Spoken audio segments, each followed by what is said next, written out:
Right. So, the Doctor Who finale. Yeah, that happened weeks ago, and I'm still processing it. I'm still trying to get over it. I'm still trying to get a grip on what's happened in that finale. But one thing I can say is maybe we've been spared. Maybe we've been spared something worse that could have happened than actually did happen. Let me just start by saying this. I loved Ncuti Gatwa's Doctor. I loved both of his seasons. The second one was even better than the first. I'm still not quite 100% sure how I feel about Billie Piper coming back to the show in the role that she may be playing.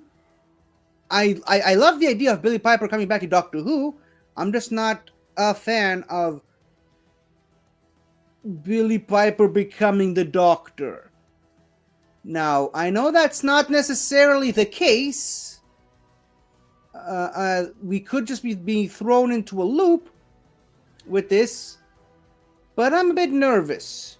And not the least of which because we don't quite know when Doctor Who is coming back.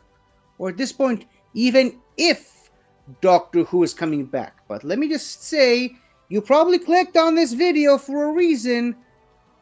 It could have been worse. It could have been, in my opinion. Okay? It's all subjective. Everything, is up for debate.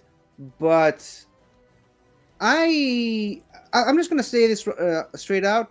I don't have any connections anywhere. I don't have contacts in the BBC. I don't know people who actually work on Doctor Who. I'm just a simple nobody like most of you watching this right now. But from what I've been hearing, from the rumors and from things that may have been let slip through through interviews and such, by all accounts, they were planning a season 3 with Ncuti Gatwa. They were all ready to film, and then, life happened and everything got changed. Which, by the way, I think it's kind of poetic that they already knew where they were going, and Ncuti Gatwa mysteriously deciding to leave the show ended up with them being forced to change everything, rewrite it, and they literally kind of put it into the story that the Doctor literally changed time. Like he invented a new timeline, which is basically what Ncuti Gatwa did in real life, because, they had a plan for season 3, and Ncuti Gatwa said, nope, not for me, and literally changed the timeline. Literally and figuratively. So that's fun. That's nice. It's always fun when when the real world bleeds into the fictionalized world. Depending on the context, obviously, but yeah, so the idea that they had for season 3 would have actually seen the Doctor and Belinda, or maybe that's just the Doctor. I don't know if I don't remember particularly if Belinda was set to join the Doctor for another season, but basically it would have seen the Doctor and Belinda going all around the cosmos searching for Poppy. The daughter that they had in the finale, the 2-part finale, I should say. So they were going all around time and space searching for the real Poppy, where she came from. Pretty sure you already know where she came from the Space Babies episode, unless there was a different Poppy that just happens to be completely identical to that Poppy in every single way. That's weird. Again, Doctor Who can get weird sometimes, wibbly wobbly timey wimey and all that. But yeah, the original plan for season 3 was to have the Doctor literally searching for Poppy, the real Poppy, only to discover that, surprise, surprise, she actually is his daughter, and that she's Susan's mother, of all things. because there was a line in the first season finale with Shuri Gatwa. He was talking to Kate Stewart, where he basically let it be known that yeah, he definitely has a granddaughter, which is Susan, but he wasn't sure if she even had a mother yet. And like, she was wondering, how could you have a granddaughter before you have a daughter? And he was like, wibbly wobbly timey wimey, which would have, opened up a whole other can of worms that goes all the way back to Doctor Who's first episode, where, we get introduced to Doctor. By the way, if you've seen that episode, if you were one of the lucky ones, because it's not on BBC iPlayer, or it's very hard to find these days, but in that first episode, we actually meet Susan before we even see the Doctor. Hell, we see Susan's teachers before we even see the Doctor. We see Susan's school before we see the Doctor. So I always loved that aspect of the show, that basically the Doctor is the last character to be introduced in that episode. But the legend of the Doctor builds up through the characters in the episode, that by the time he shows up, you're invested in who this guy is, and the mystery of who this guy is, and you're still invested in the mystery of who this guy is because we still don't know his name. But that being said, so Susan was introduced in the very first episode alongside the Doctor. It was always kind of the plan that, to have the old man and the young child, and the old man is teaching the young child things because the child keeps getting into trouble, and they kind of made it personal by having her be his granddaughter. It was all, a narrative process. It was all part of the writing of the TV show back then. It never really needed to be explained where this child came from, who her parents are, if the Doctor kidnapped her for whatever reason, if she really was his granddaughter. These are all questions that have never been bothered to be asked, for the most part, at least not by anyone in the show itself. So 60 plus years later, to introduce the concept of the Doctor, centuries and dozens of bodies later, having a daughter with a human in a wish pocket universe created by a god baby, essentially. It gets weirder the more you think about it. But yeah, they made a daughter together through a wish of someone else, sustained by a baby who happens to be a god. And that child that they had together is the mother of the Doctor's granddaughter from the first episode of the show. I mean, again, like I said, it gets weirder the more you think about it, and I promise you this, it's gonna get even more wibbly wobbly timey wimey the more I'm going to expand on this. And there's something I've kind of been dodging this entire time. I'm gonna get kind of personal on this. First of all, I'm glad. I am glad that it didn't happen. Like I said in the thumbnail, so in the title of this video, we really dodged the bullet. Like, this was clearly a storyline not meant to happen. It was not meant to be. And it seems that every time someone gets too close to the Doctor's backstory, things go off the rails, so to speak. I think the best example I can give was the Cartmel Master Plan. The Cartmel Master Plan, which, by the way, it's another thing I'm glad we didn't get to see. For those of you who don't know, Andrew Cartmel was the showrunner, not a showrunner, but a script editor of the show back in the late 80s. He was during the Sylvester McCoy era. He was kind of having this plan of shifting the Doctor from being a more silly, clownish version to darker and mysterious. That's why we got the Master Manipulator, the Machiavellian, essentially douchebag Doctor that we got in the late Sylvester McCoy era. And this was going to continue for another season. Sylvester McCoy was supposed to sign on for a 4th season, by the way, those we don't know. And it just fell apart.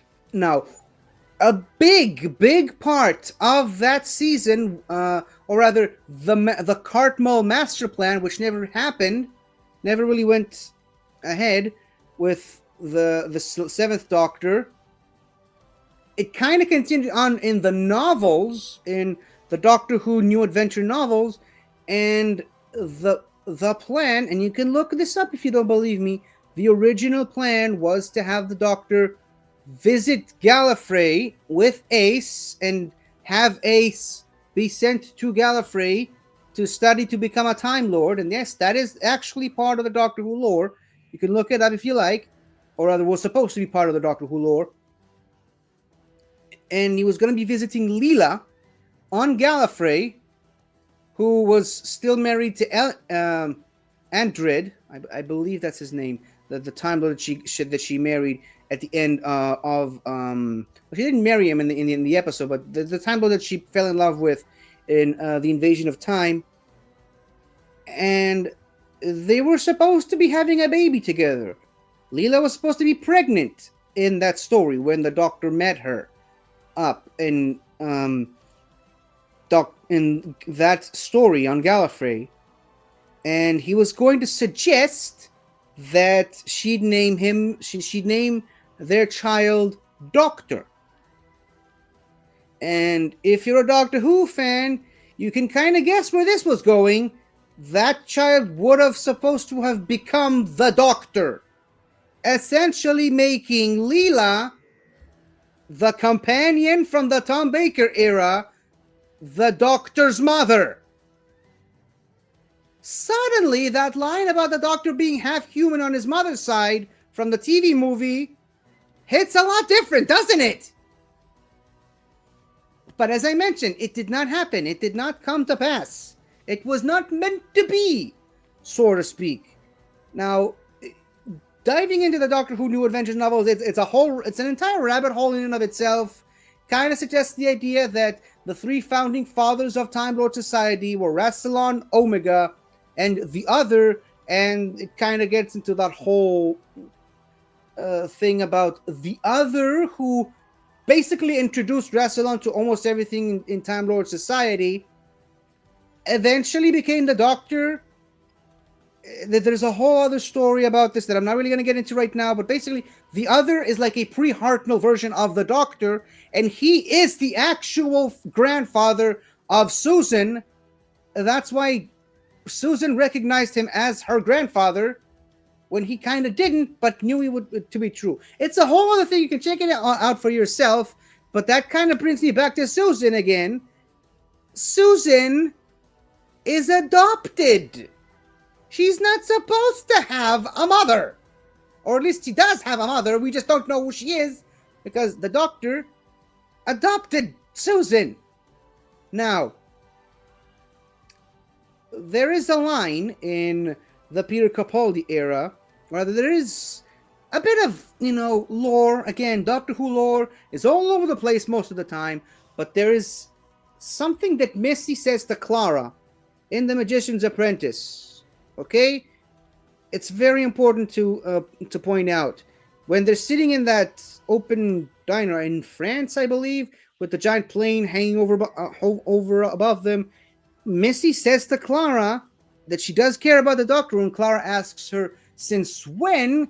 And she says, since forever, since the Cloister Wars, since the night he stole the moon and the president's wife, ever since he was a little girl. Okay? I think we can kind of tick off the forever thing. So 3 things, okay? Since the Cloister Wars, since the night he stole the moon and the president's wife, and ever since he was a little girl. Then she says, one of those was a lie. Can you guess which one?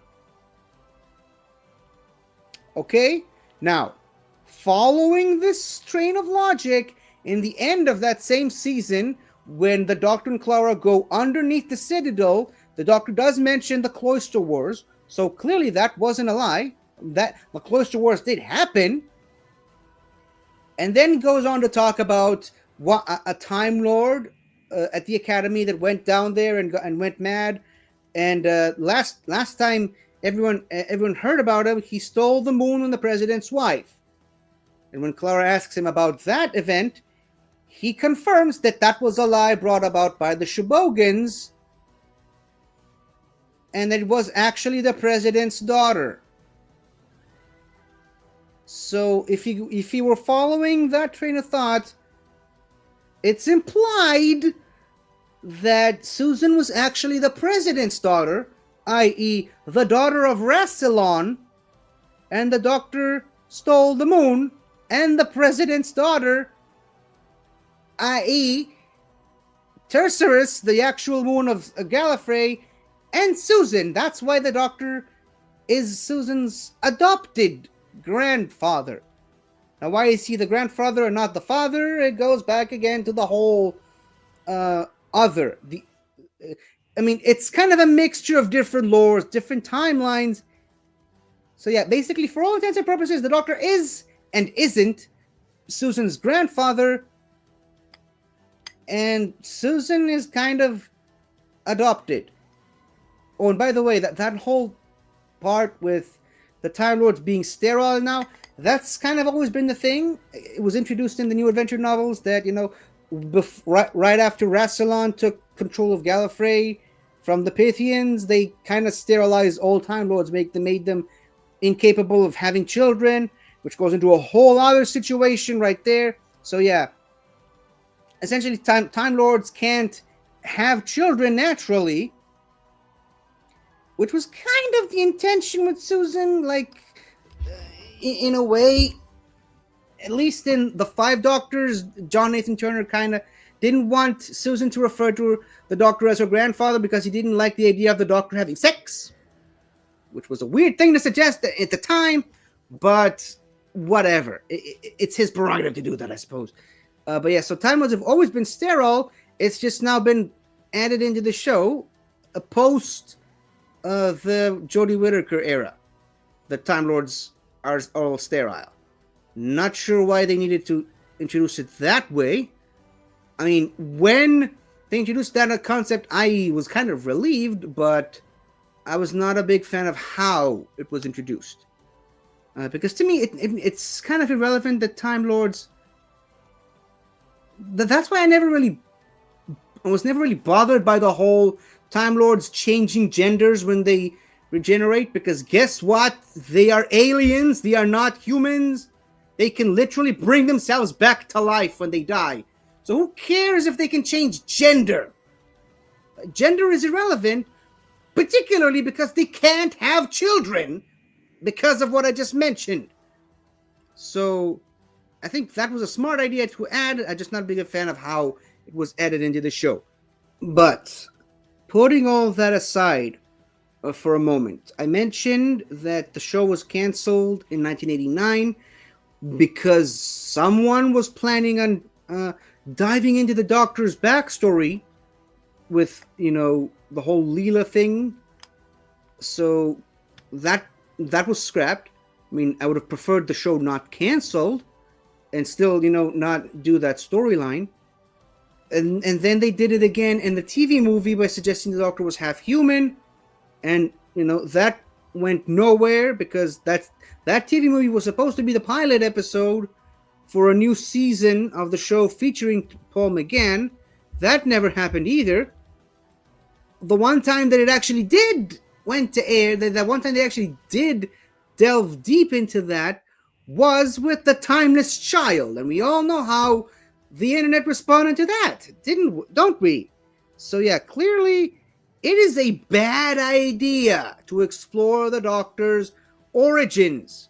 It's like Yoda. Do not touch that. So I'm really glad that we're not getting the storyline of Poppy being the Doctor's daughter and Susan's mother. I'm happy with Poppy being where she is right now, the actual daughter of Belinda. But still, why'd you had to leave? Why the Shooty Godboy had to leave the show for that to happen? And why do we now have a massive hiatus of the show when we don't even know when or even if the show's coming back? It upsets me. It upsets me as a fan because I thought that when Russell T Davies took control of the show again, this was not going to happen again. We were not going to have these long hiatuses, as I'm really hot in this, by the way. Yeah, I thought those days were over. I thought the days of having to wait a full year between episodes was gone.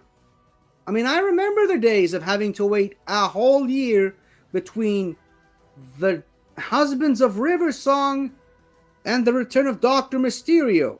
I remember having to wait an entire year of 2019 without any Doctor Who besides the one New Year's special from one New Year's all the way to the next New Year's, from, Resolution all the way to Spyfall. And I do also remember having to wait over a year between The Power of the Doctor and The Star Beast. So, yeah. And now it looks as though we're going to have to go through a hiatus even longer than that. Thankfully, at least we got the War Between the Land and the Sea to look forward to. That's great. I mean, it's still a Doctor Who thing. But we basically have nothing now. Which is a shame because, regardless of whatever you want to say, I really do think the show was going strong these past couple of years. I mean, for better or for worse, the excitement and the conversation I've seen about the show since Shuri Gatwa took over is better than anything I've seen for the show during the Jodie Whittaker era. And it's a shame because I really did enjoy the Jodie Whittaker era. I just think Shuri Gatwa was a better Doctor. That's just me. But it sucks that we now have to live with this situation. Overall, I mean, I'm going to slightly sideline this into a review for the full season, which is something that I guess I'm never going to have a chance to do. I really did like it. I mean, I did feel that the first season with Shuri Gatwa started not so strong with Space Babies and a rather underwhelming Devil's Cord, but it just got better and better and better and better with each episode as it went along. It just really got better and better as it went along. It picked up a lot of steam. It reached a high point with Joy to the World, the Christmas special, and when the show started back up again with the Robot Revolution, I thought it started really, really strong. And just like the previous season, it just got better and better with each new installment reaching a high point with the Interstellar Song Contest leading into Wish World and, of course, the Reality War. Now, I will say this about the Reality War.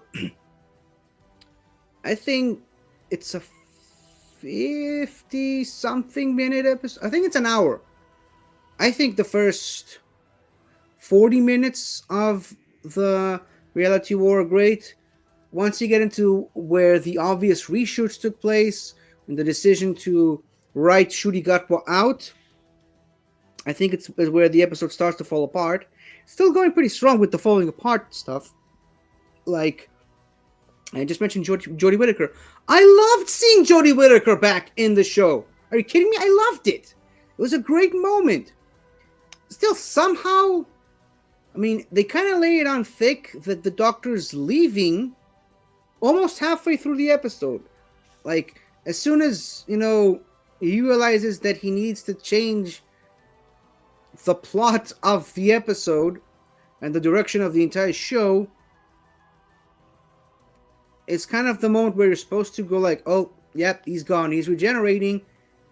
But I was in denial this entire time. I refused to believe that. Even though I saw stuff on the internet and people were already commenting about how Billy Piper was going to be the next Doctor, I tuned it out. I did not consider it.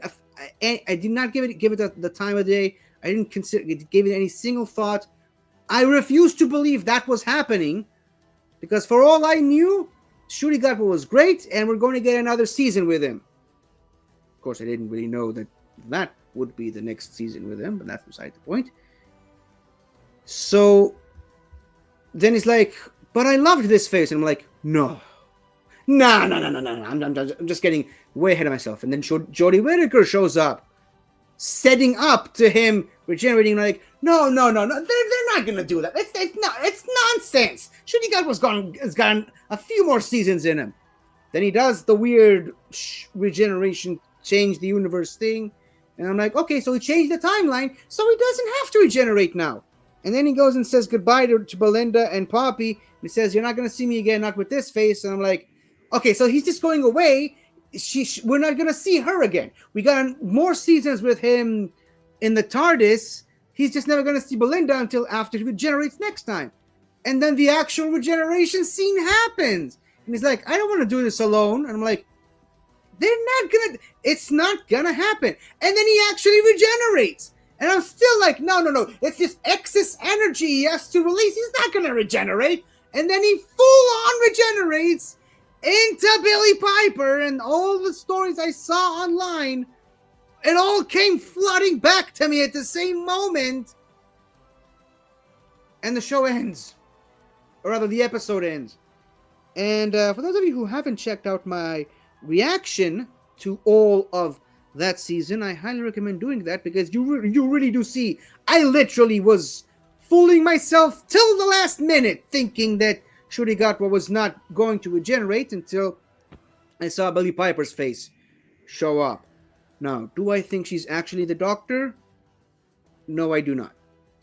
I do not. I think this is just Russell T Davies throwing a curveball at us, making us think she's the Doctor, because, again, it gets us talking. It gets us excited about the show again, more excited than we have been in years. So that's good. Probably would have been a lot better if you had another season planned out. Unless, of course, there's stuff happening behind closed doors that we're not privy to know. Maybe. Benefit of the doubt here. Personally, I don't think that's happening, but I hope it does. That's all I think I'm going to say.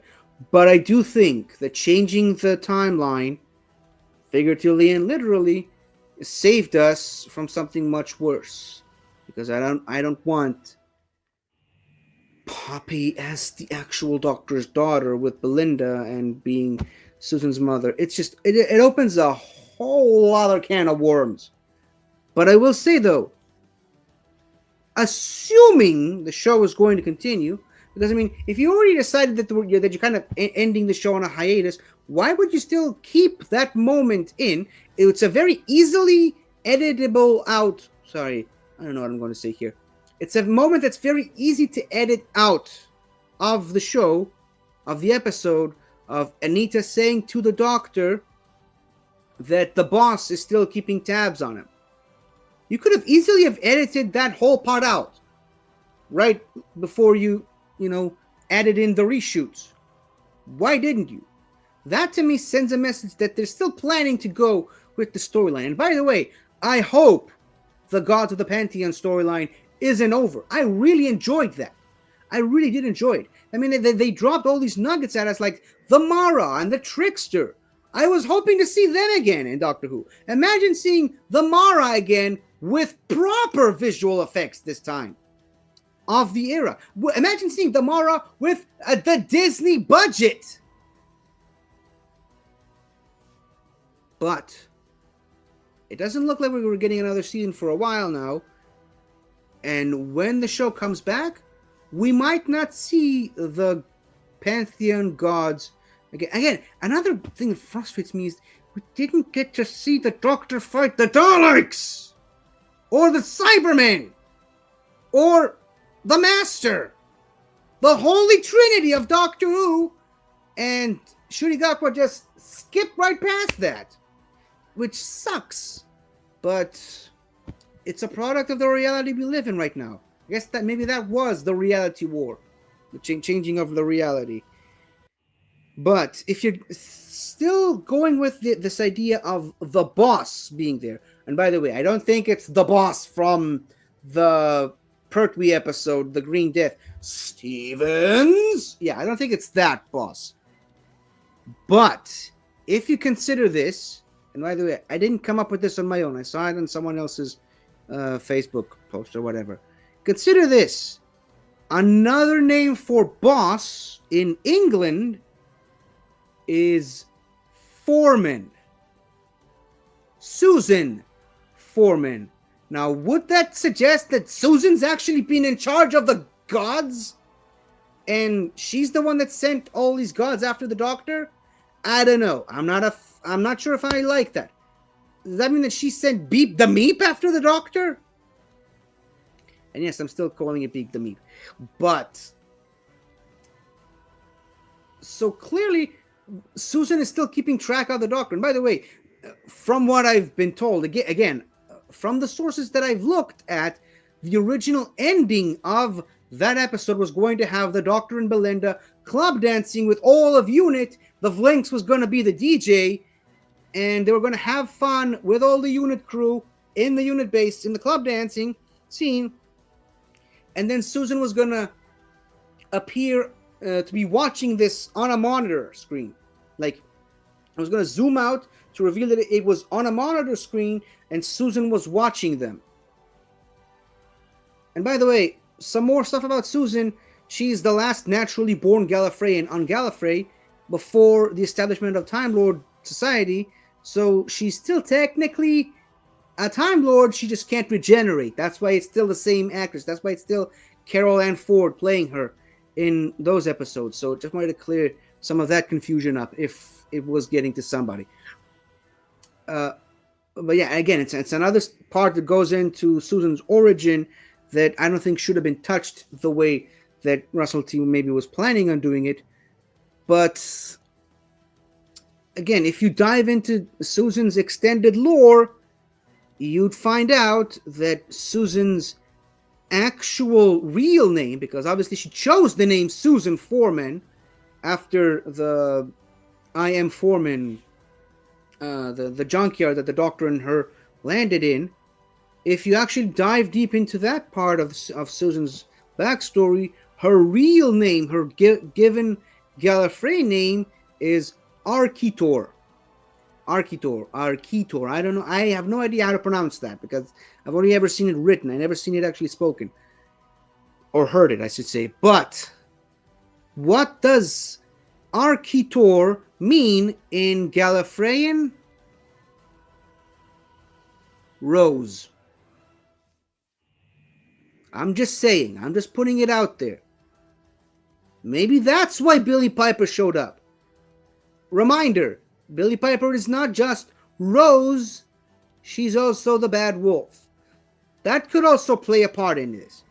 But, to summarize, I would have much preferred the original ending for the episode, mainly because it would have meant that Ncuti Gatwa was still the Doctor.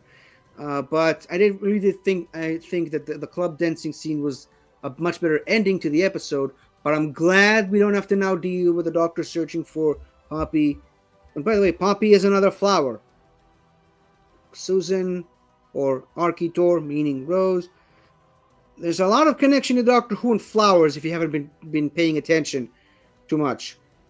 Like the daisy that he mentions in Planet of the Spiders.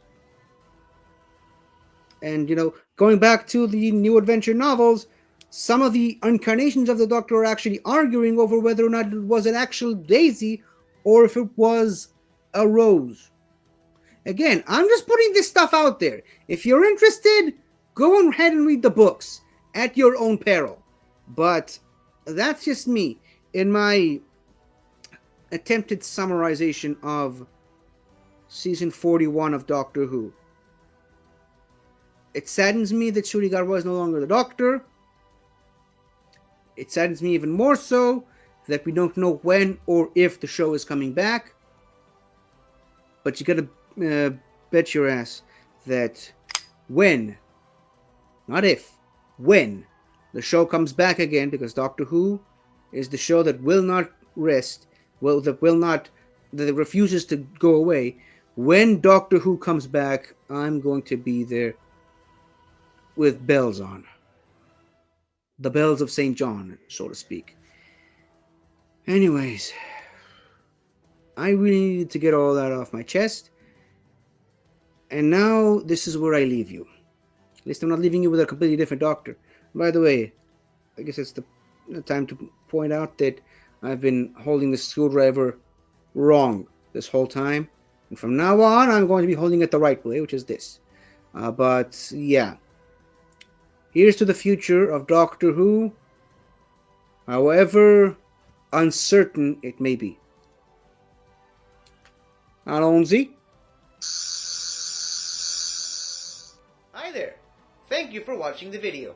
And if you enjoyed it, don't forget to like, comment, subscribe, and tell your friends. I'll see you next time.